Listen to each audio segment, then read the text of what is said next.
It's time for marketing management. In this segment, we're going to talk about implementation of marketing strategy. Now, what this is really about is scheduling, making sure that when we do marketing activities that they are aligned and being done deliberately in a sequence. Good marketing is not an accident. Our goal is to take customers that are at lower levels of engagement and commitment with our brand and move them to subsequently higher and higher levels of commitment and engagement with us. Now, the shape of this is a funnel. And you can have marketing funnels and you can have sales funnels, and sometimes they overlap. The reason that this is a funnel is because you always have at higher levels more people than you end up with at lower levels. More people will be aware that our brands exist than will actually ever commit to purchasing with us. And more of those people will exist than those that form long-term loyal relationships with us. The ideal, of course, would be to have a marketing or a sales cylinder, where everyone at every level increases their level of commitment and engagement with our brands over time as they drop down. Our objectives, or what we're trying to achieve at each level of the funnel, is typically shown on the left-hand side. The general means of achieving these objectives at each level is labeled promotions and is typically shown on the right-hand side of the funnel. Now, promotions here is being used in a very general sense to identify the types of techniques that we would use at each level to achieve the objectives on the left-hand side of the funnel. These could be advertising or guerrilla marketing or any number of other strategies. Key to these promotional strategies is that they're all interlinked. This is not just some loose connection of promotional techniques where you stab in the dark and hope for the best. These things are scheduled and deliberately made so that you can push customers from one level of the funnel to the next subsequent level of the funnel and so on. Now, the objectives on the left-hand side are not always stated in the exact same ways. Different brands, different products have different objectives at different times, and sometimes these objectives are combined together. Sometimes they're separate. More on this in just a minute. In general, however, our objectives typically start with awareness. Customers have to know that you exist in order to be able to take any action at all.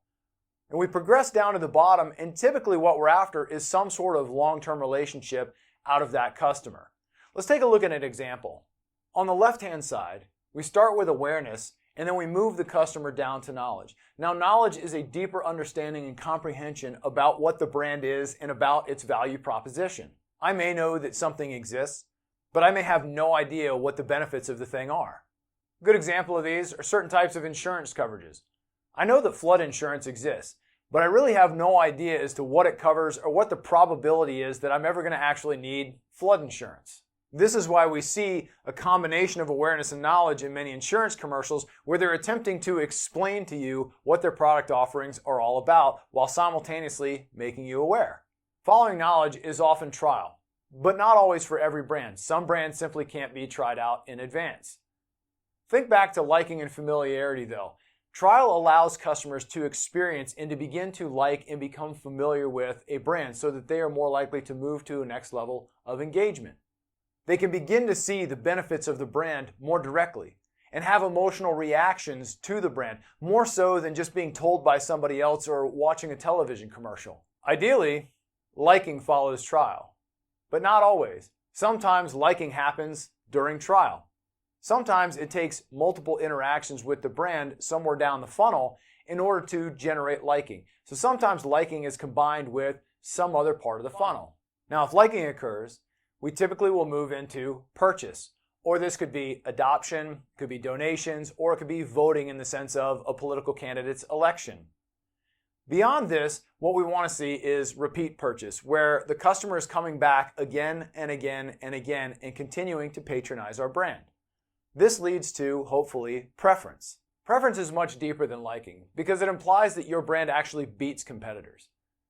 I like Monster Energy drinks. They're okay, but I prefer Red Bull.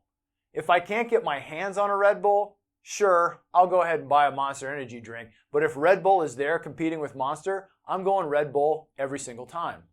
Now, as customers build up repeat purchases, we're moving more toward a potential long-term relationship with them.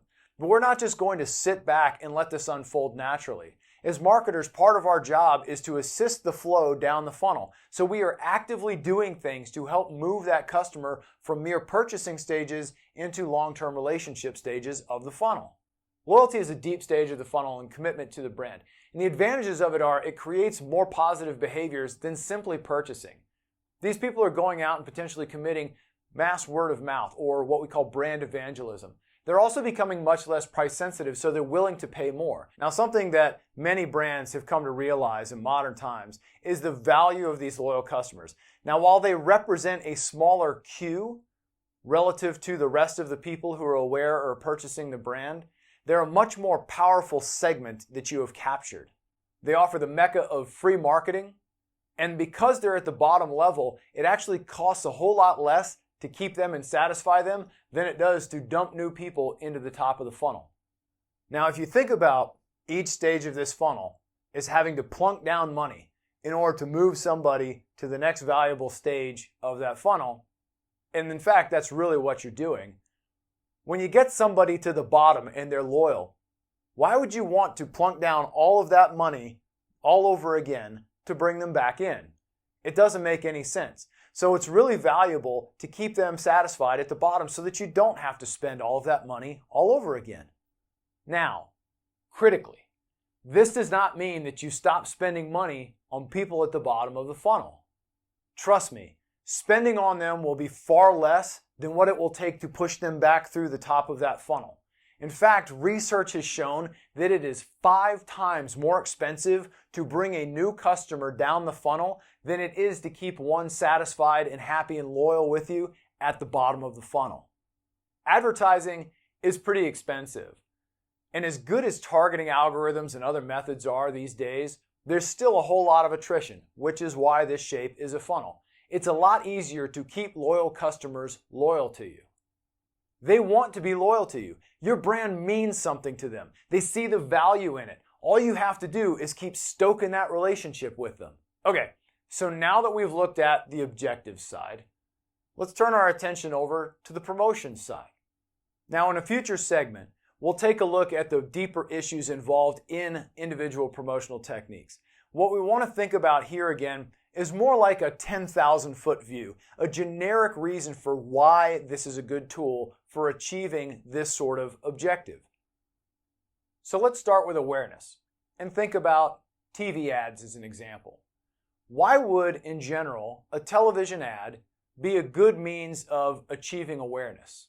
Now, we're not talking about who's starring in the commercial, what channels we're putting it on, what shows we're trying to associate it with. We're just trying to figure out why this tool would be a useful tool in general. A really good reason for this is because still in modern times, television has a relatively high reach. And it also has a relatively low cost for that reach, what we call CPM or cost per thousand. Riddle me that one, how CPM is cost per thousand. You can just look this sort of stuff up online. You can figure out what the cost per thousand is of putting an ad on a particular TV show. You can see what it is for doing it on Hulu. You can see what it is for doing it on YouTube, on Facebook, or Instagram. Now, this is just the cost of reaching the audience. Another general advantage of television ads is that they're very visual and they can be very engaging, and you can do a whole lot of storytelling in a 30-second block. Again, I've said nothing about what's actually in these commercials. I've just said why, in general, this is a good tool for achieving this objective. Now, as I noted before, we want each of these promotional tools to be linked to the next one in the sequence to aid in moving customers deeper down in the funnel. As with the overall brand and our marketing mix, all of these things need to project a consistent image and tell a consistent story. Given that our next objective is knowledge, where we probably need to provide some information, I'll use a website as an example. Why a website, you ask? Well, because websites can be fairly dynamic and engaging, just like the television medium, but it can also contain a whole lot more information than a 30-second television commercial. You can also add in lots of different things that will collect data, information on your customers, create profiles and other things that will help you push customers further down the marketing funnel and be able to leverage that information down the road to deepen your connection with them. Customers can view this content at their own pace. They might have questions and be able to engage with either a live representative or a chat bot.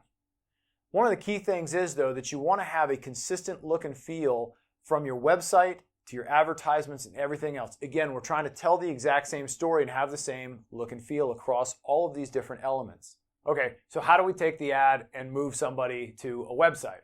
Now, I'm sure you've probably all seen some sort of TV ad or social media post that had a URL website link or something like that that would help drive you from that ad into the website.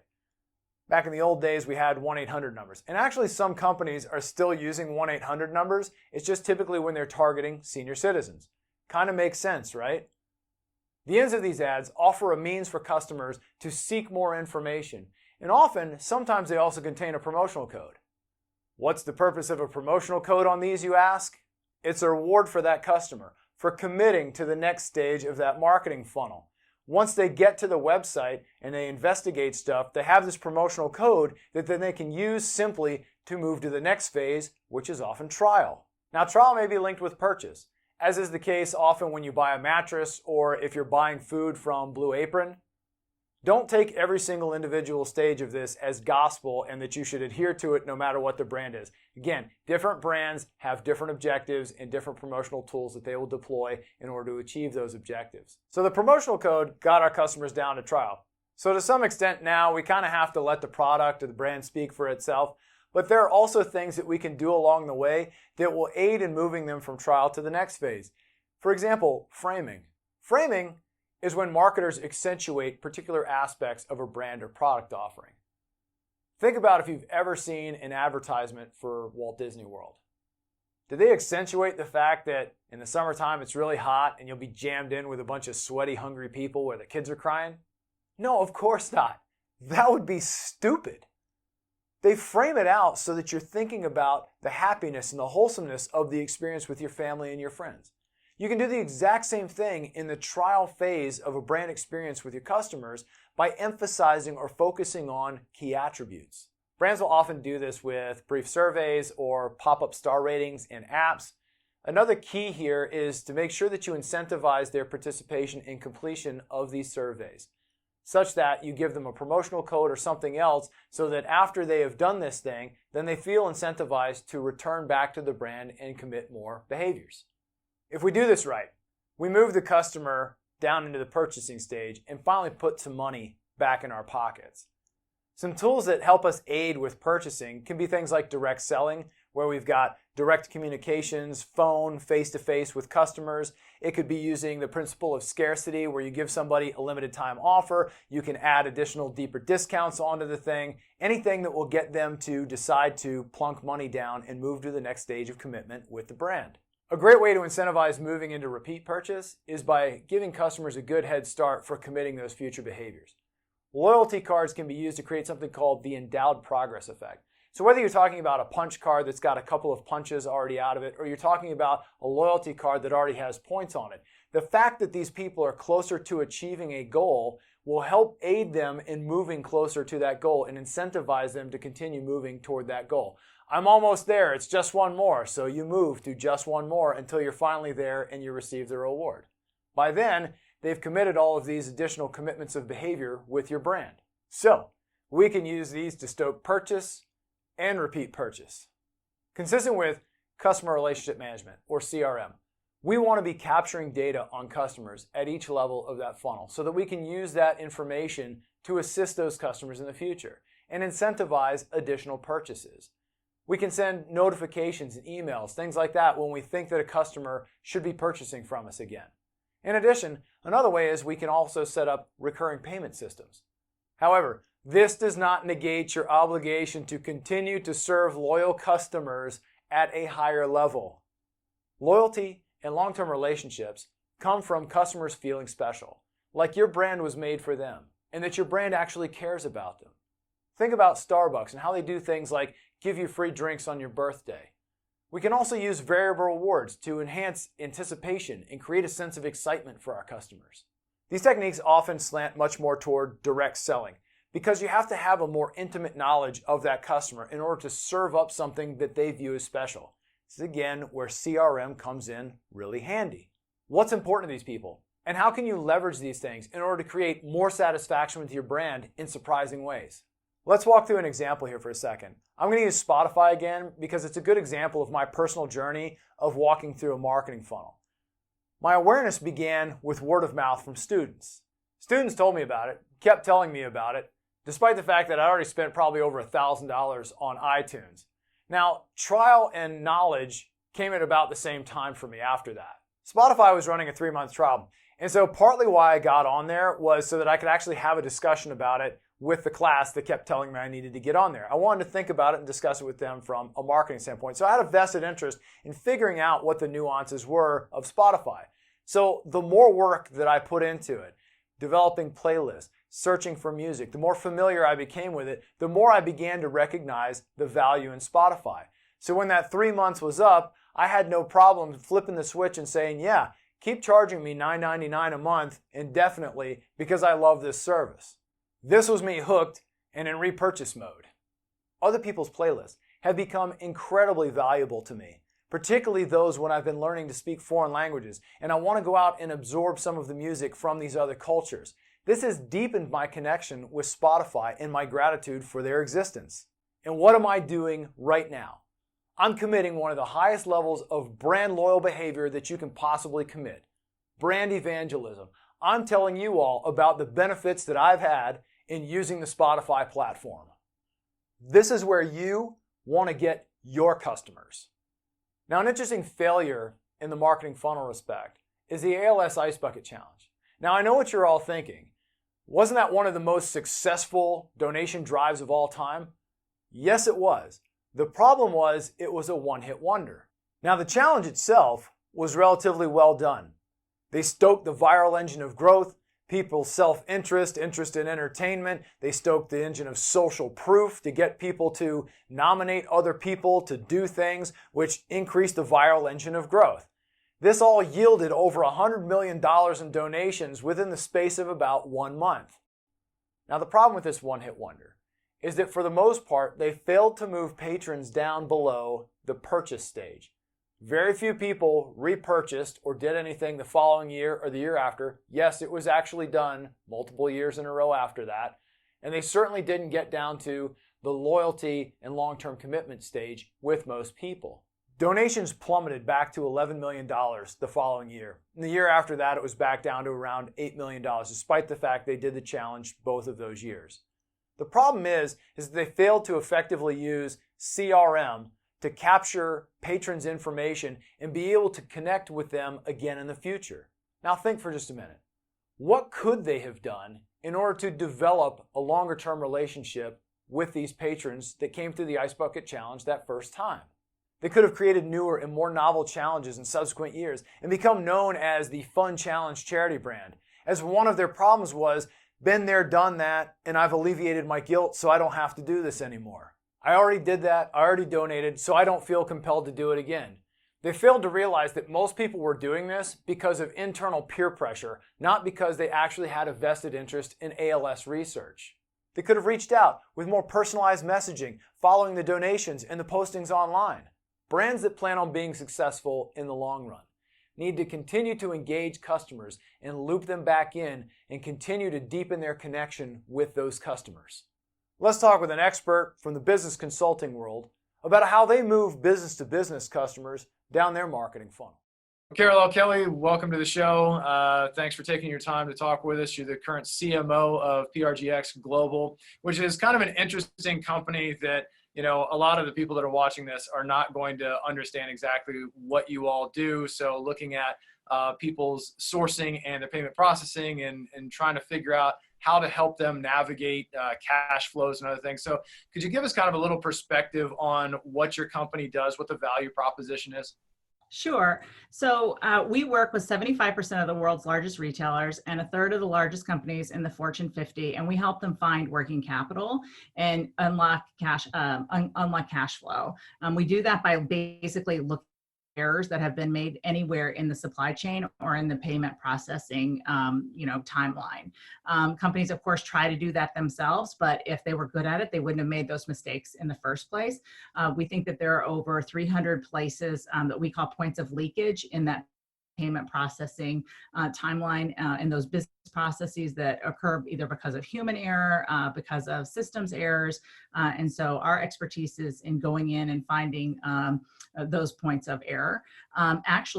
We are a direct competitor to Larry Conley, who has endowed the entrepreneurship program at WNL to his business.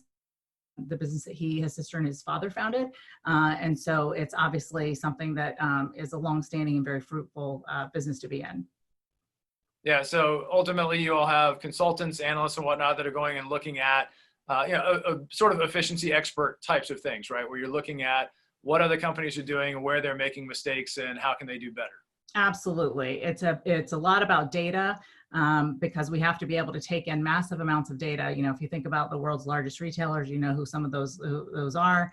If you think about what we have to take in terms of, you know, massive amounts of transaction level data and the technology that's required to do that, and then the expertise and the methodologies to sort of, go through that, and then the amount of data analytics that are required to look at summary levels of that data and identify how they could be doing things differently in terms of the way that they spend money to realize better use of their cash over the long term. That's the kind of things that we do.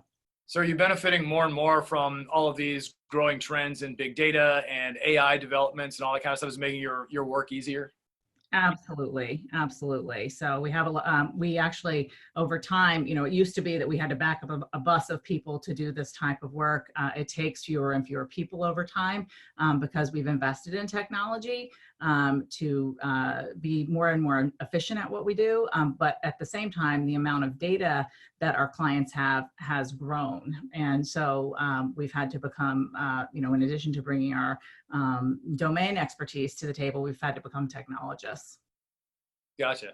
Well, one of the reasons I was most excited to talk with you, obviously, as we've discussed, is your knowledge of the marketing funnel. You know, I've shown the students in the course what a business to consumer marketing funnel looks like. And what's really interesting is to kind of take the business to business perspective and look at sort of the waterfall aspect of it, go, here's some similarities, here's some differences. Before we get into kind of taking a look at it, and if you want to, talk through some slides or whatever as we go, that's great. I can always, post edit, put that stuff up online. But just in a basic sense, why do you feel like the marketing funnel is important? Like what are you really getting out of it? Yeah, so I'm passionate about looking at a waterfall. I'm a big fan of a company called Serious Decisions, which is now part of Forrester. They have something they call the demand waterfall. I really believe that it's the best way for a marketer to get a seat at the executive table and to keep that seat. Marketing exists to generate demand for their company and to create demand and to move that demand through a funnel and generate new business for the company. And having a strong understanding of the demand waterfall, where are opportunities coming from, which are the best quality opportunities, how are we converting those opportunities from the top of the funnel to the middle of the funnel to the bottom of the funnel, and at what velocity, and if there's a problem at any point in our funnel and we're not getting the volume or the velocity that we need, having the ability to think critically about what you need to do as a marketer to fix that, to fix a leak or to fix a clog in your funnel. Those are things that are going to make a marketer effective today. Absolutely. So B2B funnel, let's see. Looking at the B2B funnel slide. So it was insightful to note on, I think it was your second slide, looking at the fact that you couch marketing and sales as different functions, which I think is surprising to some people. They kind of go marketing/sales. And what you're identifying here is that marketing and sales actually have two completely different roles. Can you talk a little bit about the different roles that marketing plays and the different roles that sales play? Sure. So sales and marketing are different roles. I've played both roles at different points in my career. And today I only run the marketing organization, but my relationship with the person that runs sales is probably the most important relationship that I have with anybody in my current role. The person that runs sales and he's probably the first person I talk to outside my household when I get up in the morning, and the last person I talk to before I go to sleep at night.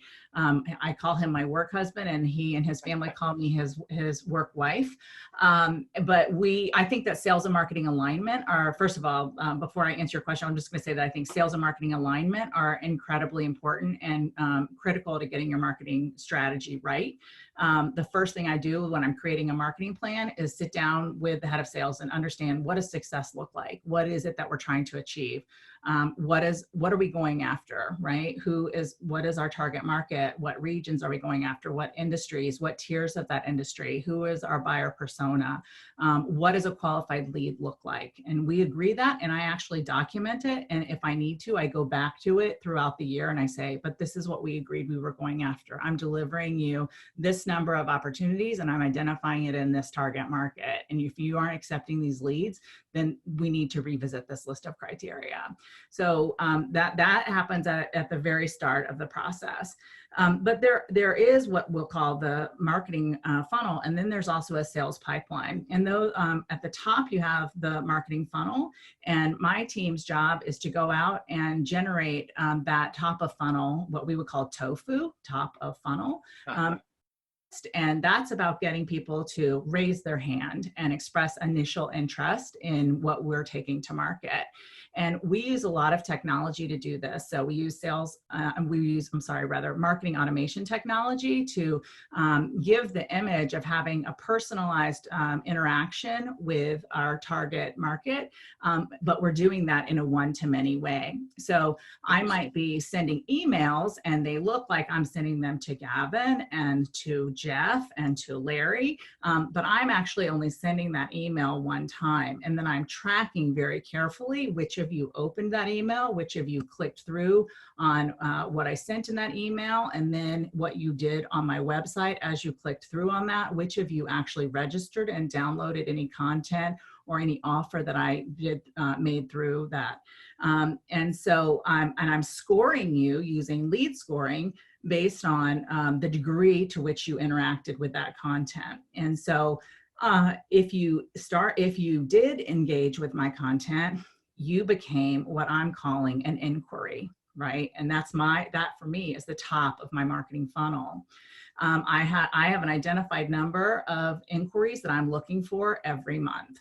I'm then looking to take inquiries from prior periods and to convert those and move them further down the funnel into what I call marketing qualified leads. Marketing qualified leads are people that have been interacting with us and increasing their engagement over a period of time, so that perhaps they are opening additional emails, perhaps they're attending our webinars, perhaps they're downloading more content, perhaps they are attending events that we've done. Maybe they are even engaging in conversations on the phone with our inside sales team. And for each of those activities, we are giving additional points on their lead scoring profile, as they hit a higher score threshold, they become what we call a marketing qualified lead.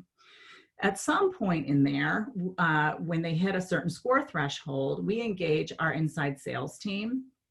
And the point of that inside sales team is for them to try to set meetings. And if they can set a meeting, we call that a sales qualified lead. And that there's a whole process going on with our inside sales team where they're trying to do a certain number of activities every week. They're trying to have a certain number of business conversations. They're trying to set a certain number of meetings, which are these sales qualified leads.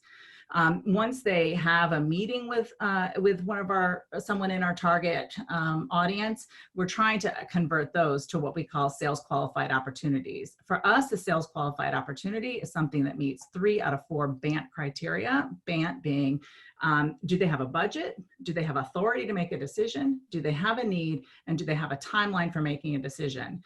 The reason in our business that we're only looking for 3 out of 4 BANT criteria is that our target prospects may not have a budget identified, because what we do, we can actually make the business case for you to create a project where one did not exist before, because we're creating working capital for people.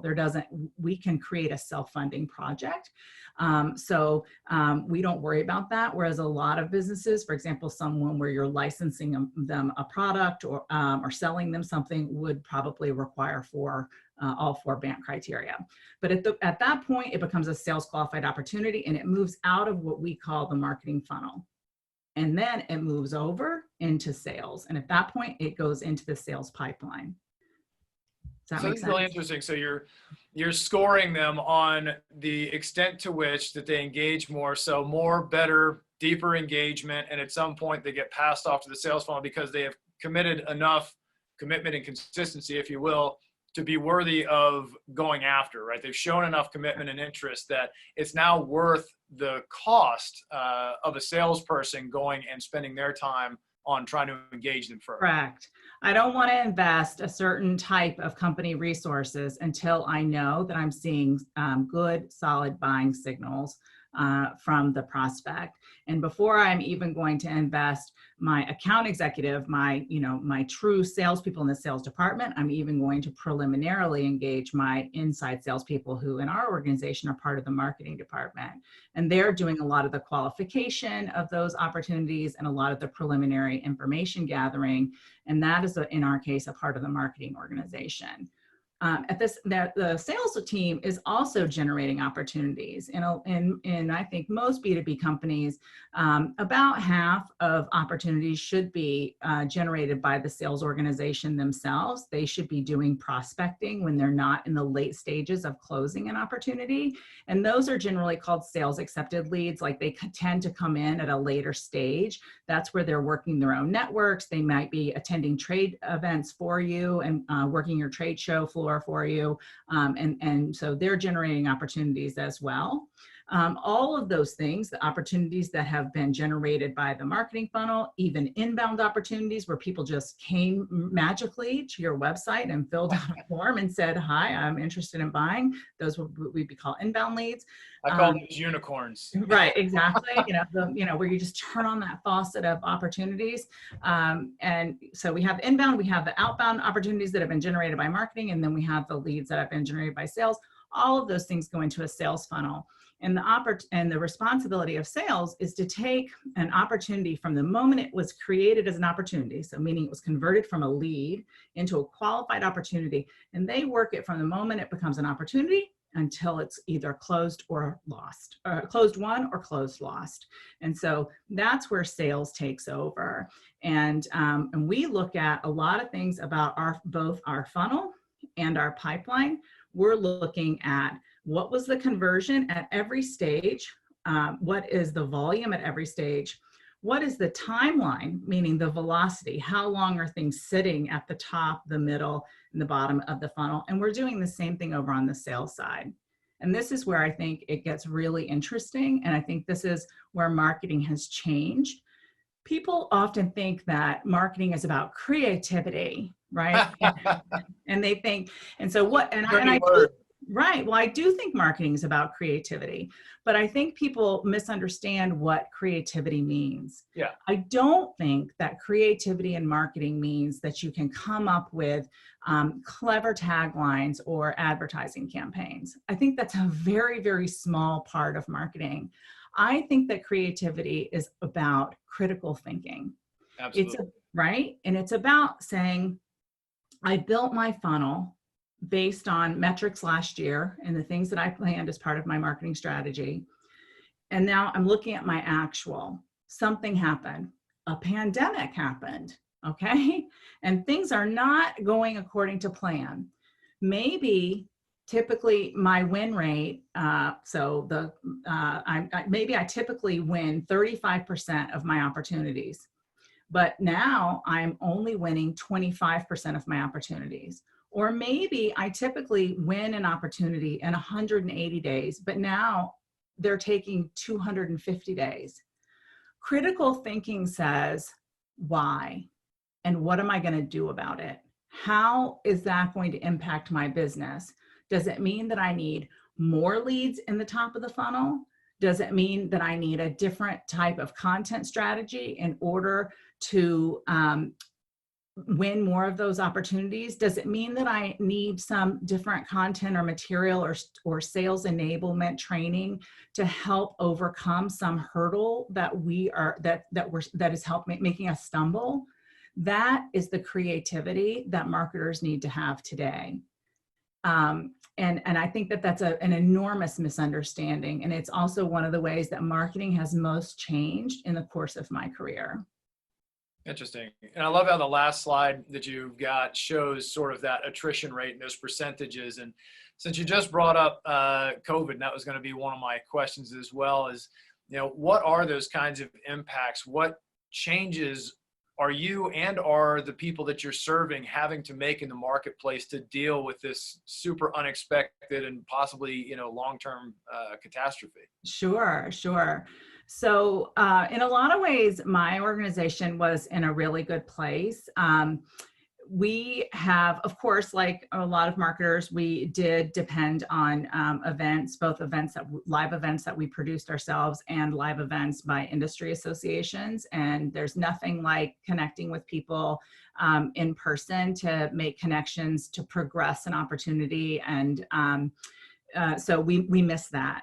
But we also have two other aspects of our marketing tactics that have been really our saving grace through this. The first of those is that we have a very heavy content strategy. And I think we're pretty clever about that. But we use what I call the Buffalo strategy. So we create a lot of content. All right, the Buffalo strategy. Think about, we all learned, and probably, I don't know, in American history and maybe like 7th grade, about how Native Americans, when they would kill a buffalo, they used every part of the buffalo, right? So in our marketing department, when we create content, we use every part of that content and we repurpose it 1,000 different ways.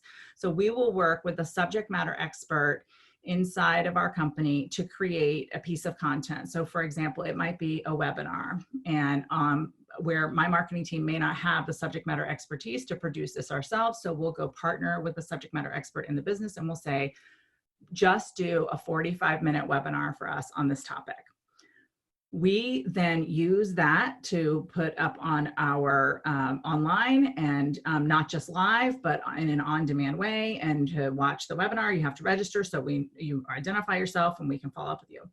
We then have a transcription service write that for us. And then we use that to write an ebook or a white paper on that topic. We then write at least one, sometimes 2 byline articles on that topic. We write blog posts on that topic. We chop it up into tweets and LinkedIn posts on that topic.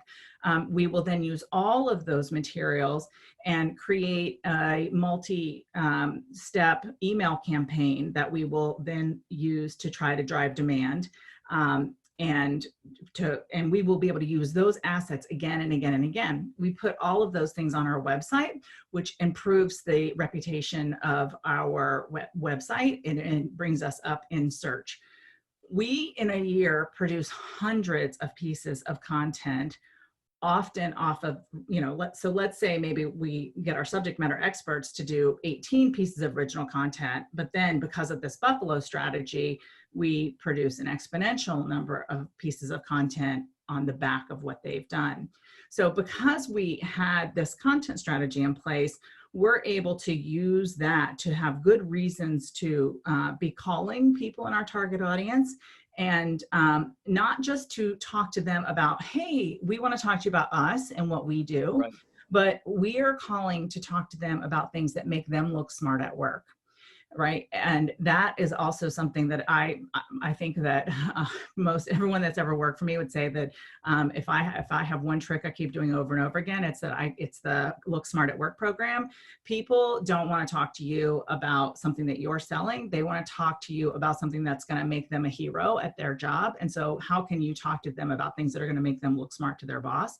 And so we try to phrase everything that we're talking about in as if we are subject matter experts and we're providing thought leadership to them.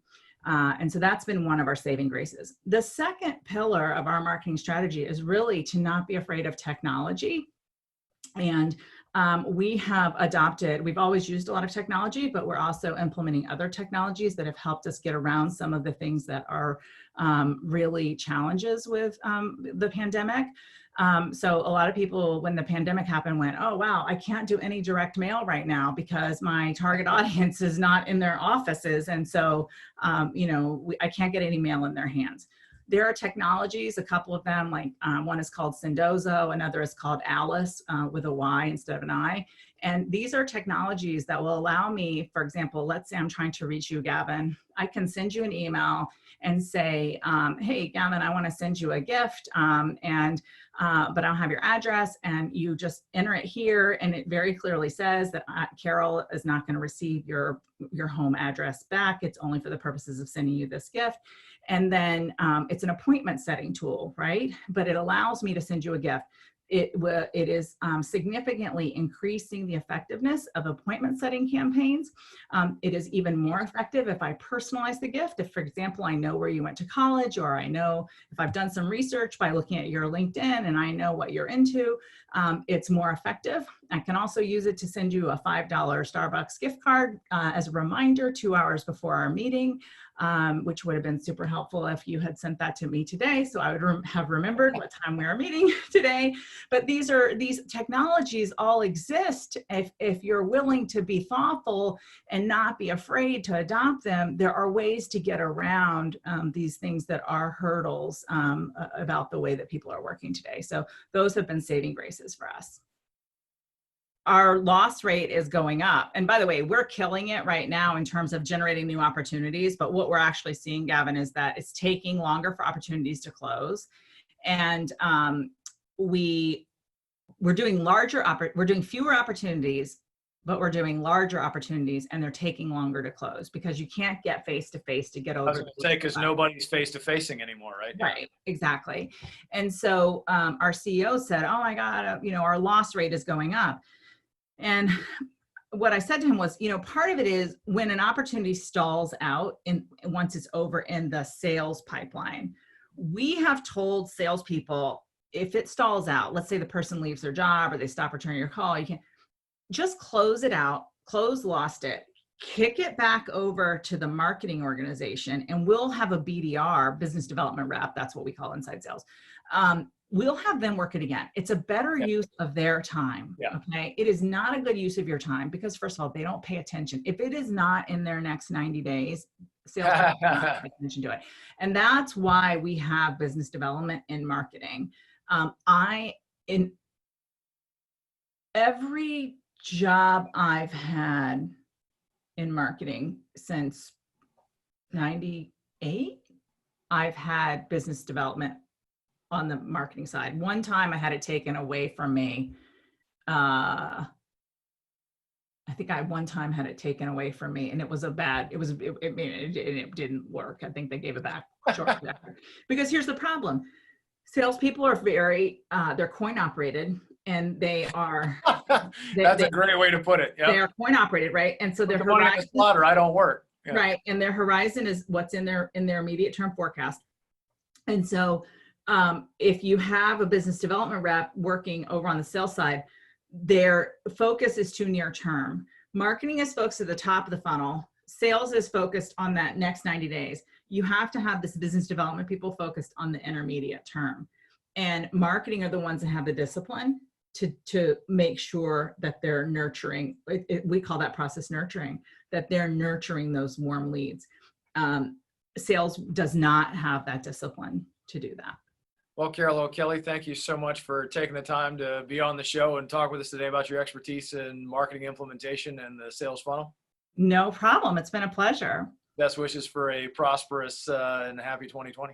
No problem. Thanks so much. Stay safe. A great point to make here following Carol's talk is about the fact that none of what we do should be taken as gospel. There are many different ways to adapt and modify these frameworks that we're talking about, and they should be adapted and modified based on your unique situation, your unique business, your unique industry that you happen to be in. In the next episode, we'll talk more directly about specific promotional techniques. Until then, I've been Gavin Fox.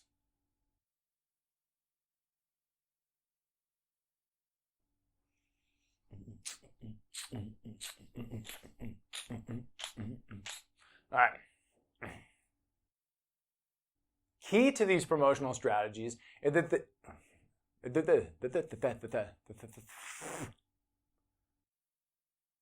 they can begin They're much less size sensitive. Size sensitive. Wow. Okay. Loyalty.